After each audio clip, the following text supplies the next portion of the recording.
Episódio 7. O povo dentro do povo.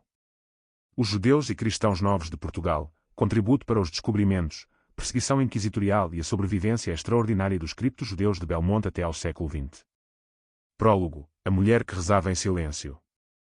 Em 1917, um engenheiro de minas polaco-judeu chamado Samuel Schwarwars chegou a Belmonte, uma pequena cidade no sopé da Serra da Estrela, para supervisionar trabalhos de prospecção mineral. Era um homem culto, com formação em história e em línguas semíticas, que falava hebraico e conhecia bem a liturgia judaica. Numa tarde, quando ia de visita à casa de um local, viu uma mulher acender velas antes de as esconder debaixo de um alguidar virado ao contrário. O gesto era familiar. Era o gesto de acender as velas do Shabat, o ritual de inauguração do dia de descanso semanal judaico, e de o ocultar imediatamente dos olhos de estranhos. Schwarwars tinha visto o mesmo gesto em casas de Varsóvia e de Cracóvia. Nunca esperara vê-lo em Portugal, no ano de 1917, 420 anos depois da conversão forçada dos últimos judeus portugueses. O que Schwarwars encontrou em Belmonte nas semanas seguintes, documentado nos seus estudos publicados entre 1920 e os anos 1930, foi uma comunidade que praticava o judaísmo em segredo, sem rabino, sem Torá, sem sinagoga, sem qualquer contacto com o mundo judaico exterior. Rezava em português. Transmitia as suas práticas exclusivamente por via oral, de mãe para filha, numa cadeia de memória que se estendia ininterruptamente, com todas as transformações e perdas que 400 anos de isolamento implicam, desde os dias em que os seus ancestrais tinham sido batizados à força no Domingo de Ramos de 1497. Este episódio é sobre essa comunidade, sobre o povo que ficou dentro do povo, que sobreviveu dentro de Portugal sem que Portugal soubesse da sua existência. Mas é também sobre o povo maior que o continha, sobre os judeus portugueses e sefarditas cuja história é inseparável da história de Portugal, cujo contributo para os descobrimentos foi concreto e documentado, e cuja expulsão e perseguição são um dos capítulos mais perturbadores da história nacional. Parte 1. Os refugiados de Castela, a transação de Dom João II. Para compreender a tragédia de 1497, é necessário começar em 1492. Nesse ano, no dia 31 de março, os reis católicos de Espanha, Fernando II de Aragão e Isabel I de Castela, assinaram o édito que expulsava os judeus dos seus reinos. O prazo para saída era de 4 meses. Estimativas historicamente prudentes apontam para entre 150 e 200 mil pessoas forçadas a abandonar os territórios ibéricos espanhóis. Uma parte significativa desses refugiados, as estimativas variam entre 60 mil e 120 mil pessoas, com a incerteza refletindo a imprecisão das fontes disponíveis, escolheu Portugal como destino.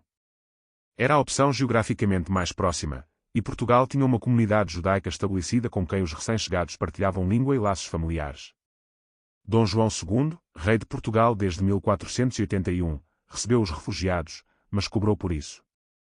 Segundo a documentação do período, o rei estabeleceu uma taxa de entrada por pessoa e um prazo de residência, fim do qual os que não tivessem saído voluntariamente seriam reduzidos à escravidão. Esta transação, documentada nas crónicas de Rui de Pina e na historiografia posterior, é um dado histórico que elimina a ambiguidade da política régia portuguesa em relação aos judeus. Dom João II não era, pelos padrões do seu tempo, um rei particularmente hostil à comunidade judaica. Os judeus portugueses tinham, no seu reinado, um estatuto jurídico relativamente estável, com os seus juízes próprios, as suas sinagogas e os seus bairros nas principais cidades do reino. A chegada dos refugiados espanhóis foi tratada como uma oportunidade económica antes de ser tratada como questão humanitária, o que era, também, perfeitamente consistente com as normas da política medieval. O filho de Dom João II, o príncipe herdeiro Afonso, morreu num acidente de cavalo em 1491 sem deixar herdeiros. Dom João II morreu em 1495 sem ter podido nomear formalmente o seu sucessor direto. O herdeiro ao trono era o primo Dom Manuel, duque de Beja, um homem de temperamento diferente do antecessor, mais suscetível às pressões externas, e que ascendeu ao trono com a consciência de que a sua posição política dependia, em parte, da sua relação com os reis católicos de Espanha. Parte 2 de 1496 a 1497, o Decreto e o Domingo de Ramos. Dom Manuel I tinha ambições dinásticas claras, queria casar com Isabel, filha dos reis católicos, e criar as condições para uma eventual união das coroas ibéricas sob a sua linhagem. Os reis católicos colocaram uma condição, a expulsão dos judeus de Portugal, em espelho do que haviam feito em Espanha 4 anos antes. O Édito de Expulsão português foi publicado em dezembro de 1496. Dava aos judeus portugueses até outubro de 1497 para partirem, ou serem batizados. A data foi depois alterada, em circunstâncias que a historiografia ainda debate completamente, para que os judeus só pudessem embarcar a partir de um único porto de saída, em Lisboa. O que aconteceu nessa primavera de 1497 está documentado nas crônicas da época com um grau de pormenor que não deixa dúvidas sobre a sua natureza. As crianças judias com menos de 14 anos foram retiradas à força das suas famílias e batizadas.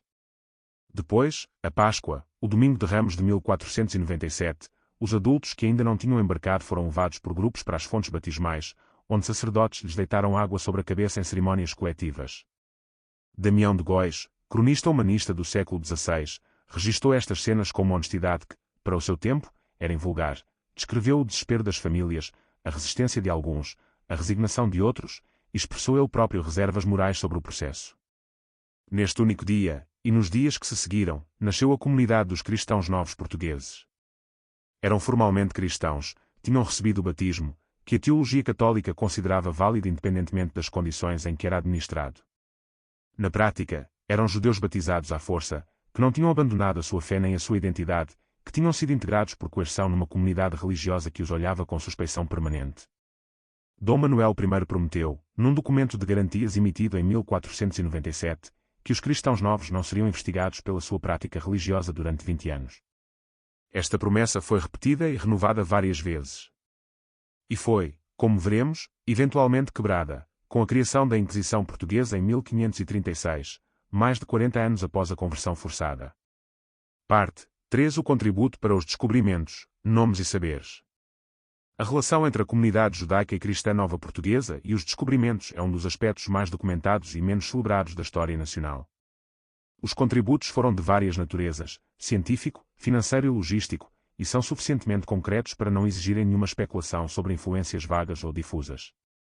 O caso mais emblemático é o de Abraham Zacuto. Astrónomo e matemático nascido em Salamanca por volta de 1452, Zacuto era um dos mais reputados astrónomos do mundo ibérico do seu tempo. O seu Almanac Perpetuum, composto originalmente em hebraico e traduzido para o latim e para o português por José Vizinho, era um conjunto de tabelas astronómicas que permitia calcular a posição do Sol em cada dia do ano com uma precisão que nenhuma tabela anterior igualava. Estas tabelas eram exatamente o instrumento que os pilotos portugueses precisavam para navegar por latitude solar, para determinar a sua posição geográfica a partir da altura do Sol ao meio-dia.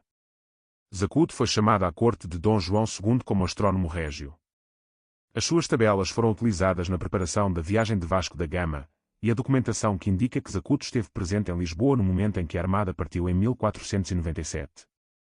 Após o decreto de expulsão, Zacuto emigrou, primeiro para Tunis, depois para o Império Otomano, e terminou os seus dias em Damasco, continuando a produzir trabalho astronómico no exílio que Portugal havia imposto ao homem cujos cálculos tinham ajudado a encontrar o caminho para a Índia. A ironia desta trajetória, o astrónomo que tornou possível o caminho marítimo para a Índia foi expulso do país que percorreu esse caminho, no mesmo ano em que a Armada partiu, é tão perfeitamente estruturada que parece construída. Não é? É simplesmente o produto das políticas contraditórias de um reino que precisava simultaneamente do conhecimento dos seus judeus e da aprovação política dos seus aliados castelhanos. Gaspar da Gama é outro caso emblemático.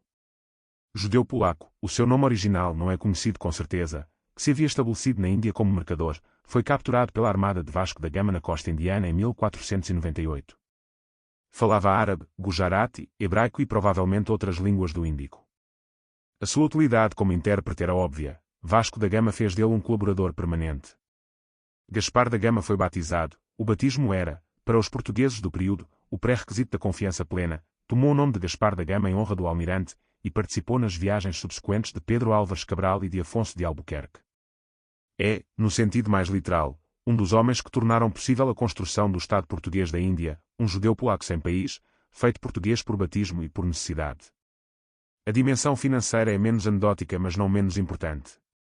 As redes comerciais e financeiras que os cristãos novos desenvolveram ao longo do século XVI, estendendo-se de Lisboa a Antuérpia, ao Brasil, à Índia e ao Extremo Oriente, foram instrumentais na organização do comércio imperial português. A capacidade de mobilizar capital para financiar viagens de alto risco, de estabelecer redes de informação sobre preços e mercados em pontos distantes do globo, de gerir o crédito e a câmbio numa economia que operava à escala planetária, estas competências tinham sido desenvolvidas pelas comunidades judaicas ao longo de séculos de atividade comercial e financeira, e os cristãos novos que as herdaram tornaram-nas disponíveis para o projeto imperial português. Parte 4. A Inquisição Portuguesa, o mecanismo real. A Inquisição Portuguesa foi formalmente estabelecida em 1536, 40 anos após a conversão forçada dos judeus, e após décadas de pressão dos reis católicos e dos seus sucessores para que Portugal adotasse o instrumento inquisitorial que havia funcionado tão eficazmente em Espanha.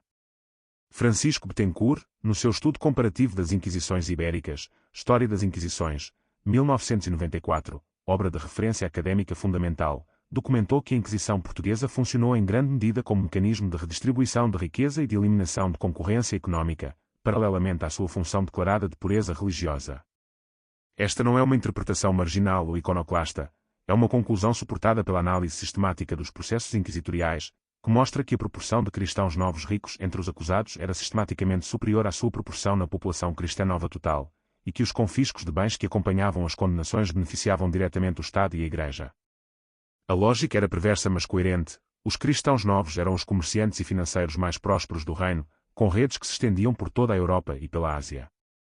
A sua riqueza era visível, invejável e vulnerável a qualquer acusação de prática judaica em segredo, acusação que a natureza das conversões forçadas tornava estruturalmente plausível para qualquer cristão novo que mantivesse qualquer traço da cultura de origem. A Inquisição oferecia um mecanismo pelo qual esta riqueza podia ser confiscada com fundamento jurídico e religioso, eliminando simultaneamente a concorrência económica que os cristãos novos representavam para os comerciantes de sangue limpo. A doutrina da limpeza de sangue na terminologia castelhana, foi um dos desenvolvimentos ideológicos mais perniciosos da Ibéria dos séculos XV a XVIII. A ideia de que a origem étnica determinava a credibilidade religiosa e a aptidão para cargos públicos, que um cristão com sangue judeu ou morisca nos antepassados era, por definição, suspeito de heresia, transformou a discriminação religiosa em discriminação de origem que prefigura, em aspectos específicos, as ideologias racistas modernas. Hannah Arendt, em As Origens do Totalitarismo, observou que a doutrina da limpeza de sangue foi a primeira formulação histórica conhecida de um conceito de raça aplicada à política. Os autos de fé, as cerimônias públicas em que as sentenças inquisitoriais eram lidas e as penas executadas, foram um instrumento de teatro político de grande eficácia. A sua dimensão espetacular, que reunia multidões e conferia ao poder inquisitorial uma visibilidade intimidatória, foi analisada extensamente por Bettencourt como parte do sistema de controle social que a Inquisição representava. Os condenados à morte eram queimados vivos ou, na maior parte dos casos, queimados em efígie depois de estrangulados, o que a Inquisição considerava uma misericórdia. A distinção, do ponto de vista das vítimas e das suas famílias, era mínima. Parte 5. A diáspora sefardita como extensão involuntária de Portugal. A expulsão dos judeus espanhóis em 1492 e dos judeus portugueses convertidos que eventualmente emigraram, em vagas sucessivas ao longo dos séculos XVI e XVII, à medida que a pressão inquisitorial se tornava insuportável, criou uma diáspora sefardita que se espalhou por toda a bacia do Mediterrâneo, pelo norte de África, pelos Balcãs, pelos Países Baixos e pelas Américas. O nome sefardita deriva de Sefarad, a palavra hebraica para a Península Ibérica. Os judeus expulsos transportaram consigo a sua língua, o júdio espanhol ou ladino, que é o castelhano medieval conservado em âmbar linguístico, e os seus costumes, a sua música, a sua culinária e a sua memória. Nas comunidades sefarditas que se estabeleceram em Salónica, em Istambul, em Amsterdão, no Brasil e em outros lugares, o português tinha uma presença específica, não apenas como língua dos refugiados de 1497 que haviam sido convertidos e depois emigrado, mas como língua de cultura, de comércio e, em alguns casos, de identidade diferenciada dos sefarditas de origem castelhana. A comunidade sefardita de Amsterdão, estabelecida em finais do século XVI e início do século XVII por cristãos novos fugidos da Inquisição Portuguesa, é um caso emblemático. A nação portuguesa, como se autodenominavam, falava português, publicava livros em português, mantinha relações comerciais com Portugal e com as suas colónias, e foi uma das comunidades intelectuais mais sofisticadas da Europa do seu tempo. Foi nesta comunidade que Baruch Spinoza nasceu e cresceu, e da qual foi excomungado em 1656 por razões que a historiografia ainda debate, mas que eram, em parte, resultado das tensões internas de uma comunidade que havia sobrevivido através de múltiplos apagamentos de identidade e que tinha uma relação complexa com a ortodoxia religiosa. Estes sefarditas foram, sem o terem pretendido, os primeiros difusores da cultura portuguesa no mundo. Levaram consigo a língua, a música, as narrativas, os padrões de organização comercial e as formas de relacionamento intercultural que tinham desenvolvido em Portugal. A literatura em português que produziram nas diásporas, de Amsterdão a Salónica, é um corpus que a história literária portuguesa raramente inclui, precisamente porque estes autores eram judeus expulsos e não portugueses no sentido que a identidade nacional pressupunha. Parte 6. Samuel Schwartz e Belmonte, A Descoberta. Voltemos a Samuel Schwartz e à mulher que acendia velas em segredo. Schwartz era suficientemente curioso e suficientemente informado sobre a história judaica ibérica para perceber imediatamente o que aquele gesto significava. Nos dias e semanas seguintes, multiplicou os contactos com famílias de Belmonte, aprendeu as suas práticas, tentou comunicar com elas em hebraico e percebeu que nenhuma delas entendia a língua sagrada. A sua descoberta, publicada em artigos a partir de 1920 e consolidada no livro Os Cristãos Novos em Portugal no século XX, 1925, documentou pela primeira vez a existência de uma comunidade que mantinha práticas judaicas em segredo há mais de 400 anos. O que Schwartz documentou em Belmonte é extraordinário na sua persistência e perturbador na sua transformação. A comunidade tinha preservado um conjunto de práticas identificáveis como judaicas, a observância do Shabat, embora adaptada, sem candeias acesas visivelmente, sem cessação total do trabalho, apenas com orações específicas, a observância de algumas festas, incluindo uma versão do Yom Kippur e da Páscoa judaica, abstinência de carne de porco, práticas de pureza ritual das mulheres, e um corpo de orações transmitidas oralmente em português. Mas a transformação era igualmente notável. As orações preservadas combinavam elementos reconhecivelmente judaicos com elementos que, ao longo de séculos, tinham absorvido influências cristãs, nomes de santos apareciam em textos que eram estruturalmente judaicos, a figura de Nossa Senhora era em alguns contextos enfocada de formas que sugeriam uma sobreposição com figuras femininas da tradição judaica. O sincretismo não era escolha, era o produto inevitável de 400 anos de imersão numa cultura cristã dominante, com transmissão exclusivamente oral e sem possibilidade de verificação com textos ou com comunidades externas.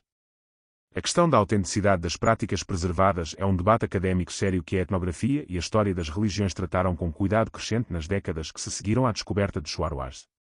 O antropólogo Claude Staczynski e outros investigadores que estudaram a comunidade de Belmonte nos séculos XX e XXI sublinham que a noção de autenticidade é ela própria problemática quando aplicada a uma tradição viva. As práticas não são mais ou menos autênticas por terem mudado durante 400 anos de transmissão oral, são autenticamente o que são, que é o produto de uma continuidade que se adaptou às condições da sua preservação.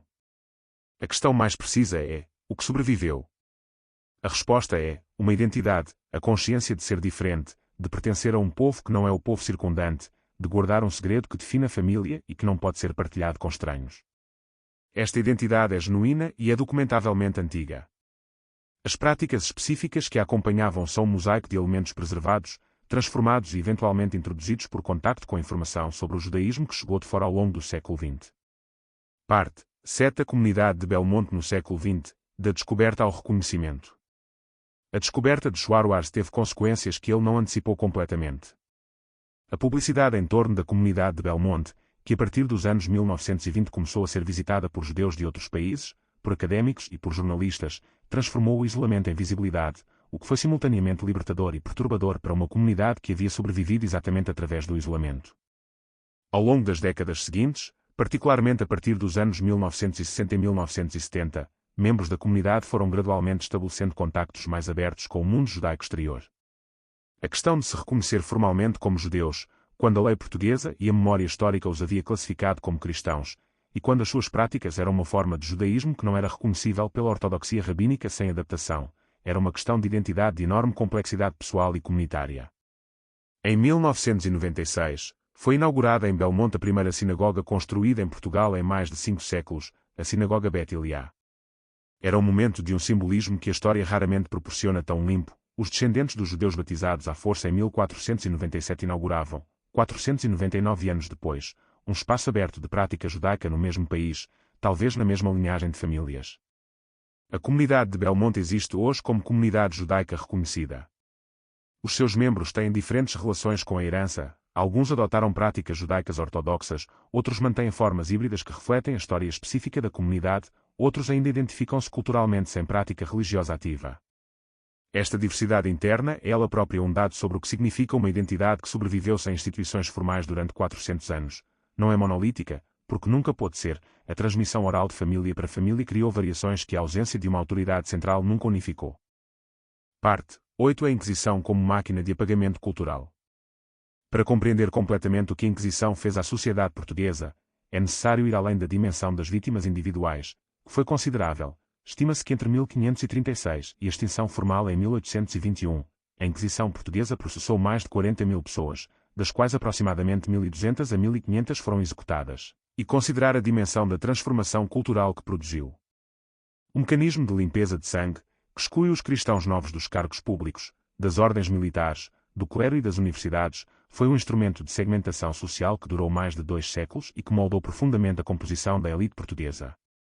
As famílias que conseguiram provar 4 gerações de sangue limpo, sem antepassados judeus ou moriscos, acederam a posições de poder que eram vedadas às que não podiam. As que não podiam provar, mesmo que fossem cristãos sinceros de múltiplas gerações, foram sistematicamente excluídas das estruturas de poder. O efeito económico desta exclusão foi documentado por historiadores como Hermann Kellenbenz, para o caso português específico, por Miriam Bodian. A pressão inquisitorial e a doutrina da limpeza de sangue forçaram uma proporção significativa dos cristãos novos mais capazes e mais ricos a emigrar, levando consigo o seu capital, as suas redes e os seus conhecimentos técnicos e comerciais. Antuérpia, Amsterdão, Hamburgo e depois Londres beneficiaram diretamente desta emigração forçada de competências. Portugal perdeu parte do capital humano que havia acumulado precisamente no período em que precisava dele para gerir um império de 4 continentes.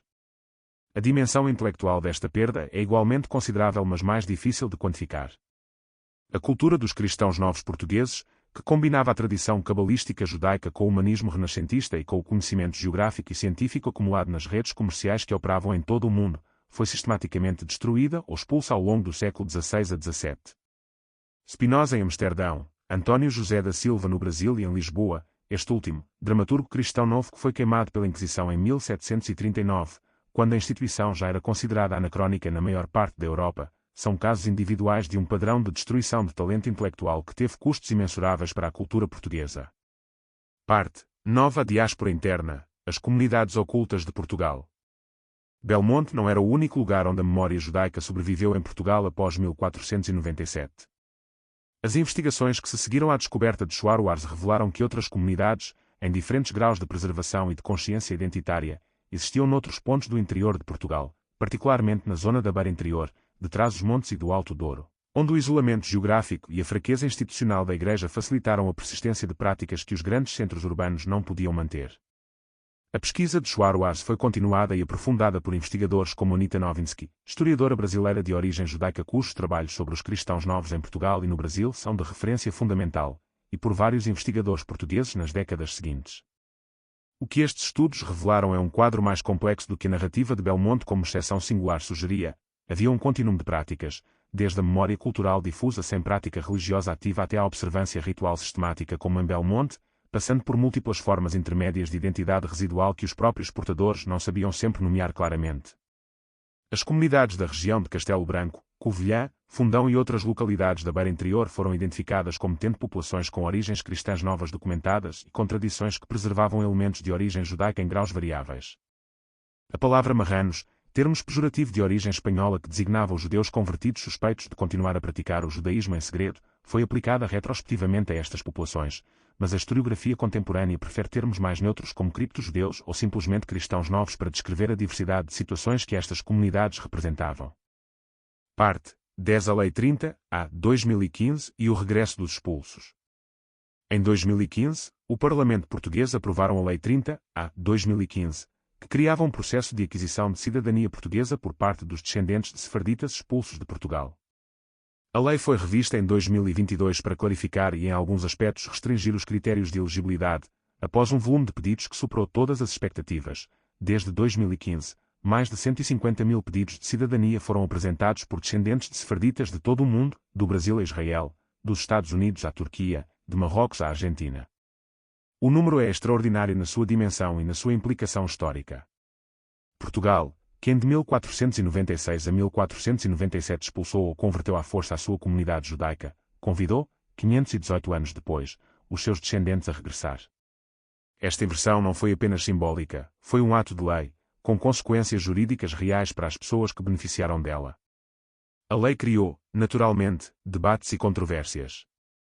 Do lado dos beneficiários, houve quem a recebesse como reconhecimento de uma injustiça histórica e como reafirmação de uma ligação a Portugal que a expulsão não havia podido cortar completamente.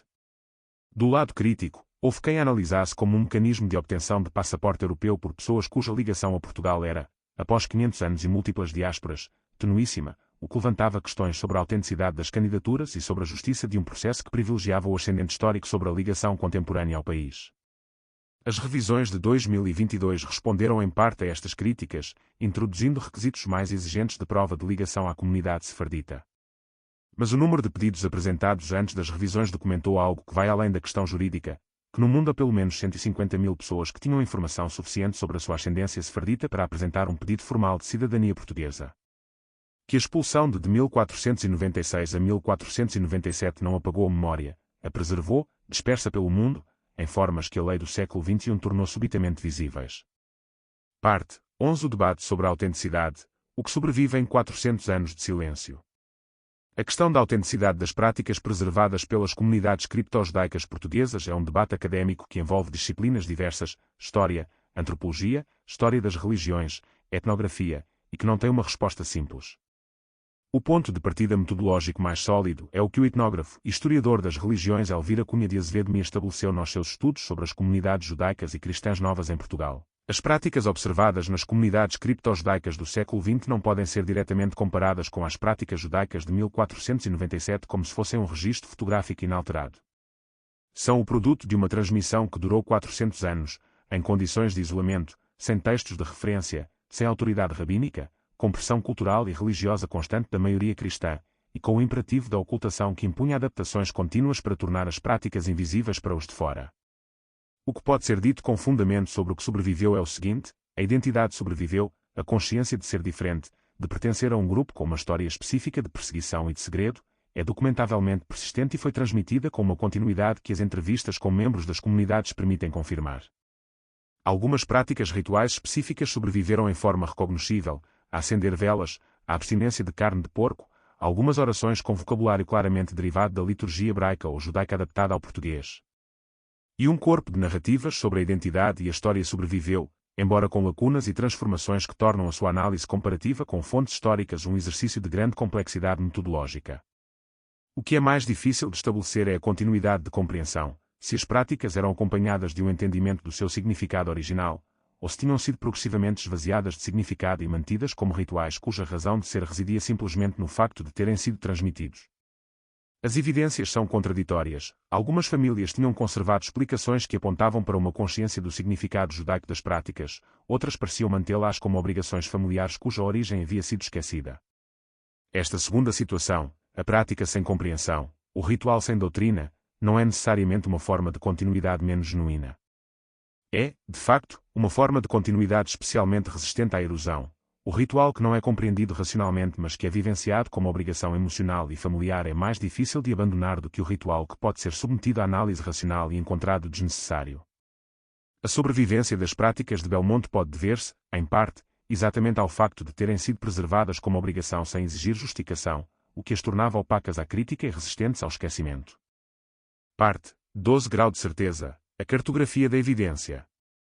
Com alto suporte académico e sem controvérsia significativa, a chegada de entre 60 mil e 120 mil refugiados judeus espanhóis a Portugal após 1492, o decreto de expulsão de Dom Manuel I de 1496 e a conversão forçada de 1497, o contributo de Abraão Zacuto e do Almanac Perpetuum para a navegação portuguesa, a participação de cristãos novos no financiamento das viagens dos descobrimentos, a criação da Inquisição Portuguesa em 1536, a função económica da Inquisição como mecanismo de confisco de riqueza documentada por Bettencourt, 1994, a existência da comunidade cripto-judaica de Belmonte documentada por Schwarz a partir de 1917, a criação da Sinagoga Bet Elia em 1996, a Lei 30-A, 2015 e os mais de 150 mil pedidos de cidadania sefardita. Em debate académico com posições divergentes, a extensão precisa da influência de cristãos novos com formação cabalística sobre a cultura manuelina, como discutido no episódio anterior, o grau de autenticidade e de continuidade das práticas cripto-judaicas de Belmonte, a extensão do padrão de comunidades cripto-judaicas noutras regiões de Portugal além de Belmonte. Especulativo com fundamento analítico, a interpretação da expulsão dos cristãos novos mais qualificados como causa parcial do declínio económico português no século XVII, a análise da diáspora sefardita como extensão involuntária da cultura portuguesa no mundo. Epílogo, o que guardamos sem saber. A questão que este episódio deixa em aberto é, de todas as questões desta série, a mais diretamente interpelante. Portugal guardou dentro de si, sem saber, um povo inteiro durante 400 anos. O que mais guardamos dentro de nós sem o reconhecer? A pergunta tem uma dimensão histórica imediata. As comunidades cripto-judaicas são apenas a instância mais documentada de uma sobrevivência cultural que a pressão da identidade nacional dominante tendeu sistematicamente a apagar. O mesmo mecanismo que preservou as práticas judaicas em Belmonte, a transmissão oral dentro da família, longe das instituições, em código que os de fora não podiam ler, existiu provavelmente para outros fragmentos culturais que a historiografia ainda não identificou completamente. Práticas de origem islâmica sobrevividas em comunidades do sul de Portugal. Tradições pré-cristãs preservadas em rituais populares que o catolicismo oficial nunca conseguiu eliminar completamente. Memórias de escravidão africana transmitidas em formas que o discurso oficial sobre a identidade nacional nunca soube enquadrar. A dimensão mais profunda da pergunta é, porém, a seguinte: o que é que uma identidade nacional guarda dentro de si, nas suas estruturas mais íntimas, que não reconhece como herança porque a narrativa oficial apagou as fontes? A língua portuguesa contém o árabe nas suas palavras mais cotidianas, como o episódio 3 documentou. A arquitetura mais original de Portugal combina elementos de culturas que a narrativa nacional preferiu esquecer, como o episódio 6 mostrou. E nas serras do interior, uma mulher acende velas em segredo porque a sua mãe ensinou que assim devia ser feito, porque a mãe da sua mãe também assim o fazia, numa cadeia que chegava a 1497 sem nunca ter sido escrita em nenhum livro. A descoberta de Soares em Belmonte não foi apenas a descoberta de uma comunidade. Foi a descoberta de uma capacidade, a capacidade de uma cultura sobreviver dentro de outra cultura, de uma identidade persistir dentro de uma identidade que a proibiu, de uma memória manter-se viva exatamente na forma que a torna invisível para quem a persegue. Esta capacidade não é exclusiva dos criptos judeus de Belmonte. É humana, e é portuguesa, no sentido em que Portugal criou as condições específicas para o seu exercício ao longo de 400 anos. O que a pergunta sugere, em última análise, é uma arqueologia da identidade. Se escavarmos suficientemente fundo, o que encontramos nos somos nós. A resposta de Belmonte é que encontramos outros que são também nós, que fizeram parte de Portugal sem que Portugal alguma vez o reconhecesse. E que este reconhecimento, quando chega, não dissolve a identidade nacional em relativismo infinito, antes a aprofunda, tornando-a capaz de acomodar a sua própria complexidade, de ser maior do que os seus mitos, de ser verdadeira de uma forma que os mitos sozinhos não permitem. A mulher que acendia velas em segredo em 1917 não estava a guardar um segredo contra Portugal. Estava a guardar, dentro de Portugal, uma parte de Portugal que Portugal havia esquecido. Que o país agora convida os descendentes dos expulsos a regressar é, independentemente das motivações jurídicas e políticas que acompanham a Lei 30/2015, um gesto de reconhecimento que a história raramente proporciona, o reconhecimento de que a expulsão foi um erro, de que o que foi destruído era valioso, de que a identidade é mais rica quando inclui o que apagou do que quando continua a fingir que o apagamento foi completo. Não foi completo. Nunca é. A pedra calcária do convento de Cristo guarda a mensagem que não foi explicada. As palavras árabes estão na língua sem que ninguém as reconheça como árabes. E em Belmonte, uma sinagoga inaugurada em 1996 abre as portas para um serviço de Shabat, em português, com orações que têm palavras que nenhum rabino reconhece imediatamente mas que fazem 400 anos de sentido.